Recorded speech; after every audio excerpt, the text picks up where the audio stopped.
Welcome back. City Council has approved development of a new McDonald's location in a local floodplain, which will now be considered by the Upper Thames River Conservation Authority for final approval.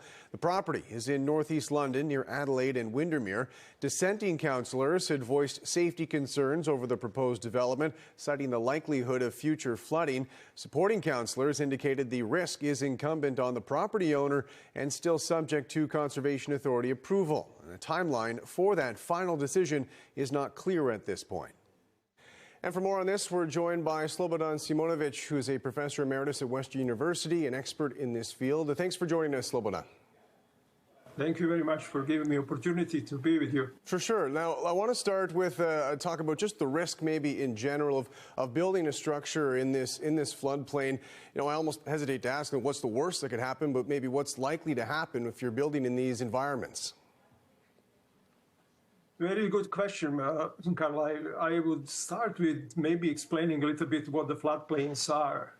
Floods is a natural phenomena from time to time, inundate the area around the river, and they are subject to climate change because warmer climate is increasing the magnitude of these events and also changing the frequency. So the point is that these areas should be left for the river. There is a very interesting program in Europe initiated by Dutch government under the title Room for the River, where the floodplains are basically trying to be protected from any development in order to allow river to proceed with the ways of kind of natural ways and cycles of high and low water. And Slobodan, I want to ask about, there's already been City Hall approval. This hasn't been a done deal quite yet in this specific instance, and we can talk about bigger picture as well in a moment. But when it comes to the approval process, there still has to be the Upper Thames River Conservation Authority to give this the green light.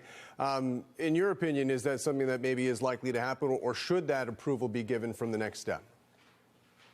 I'm not completely certain what the Upper Thames Conservation Authority will do. However, they are very much committed to so-called the nature-based solutions and using the natural features and processes, to kind of sustainably manage the floodplains, minimize the flood damage, adapt to changing climate conditions.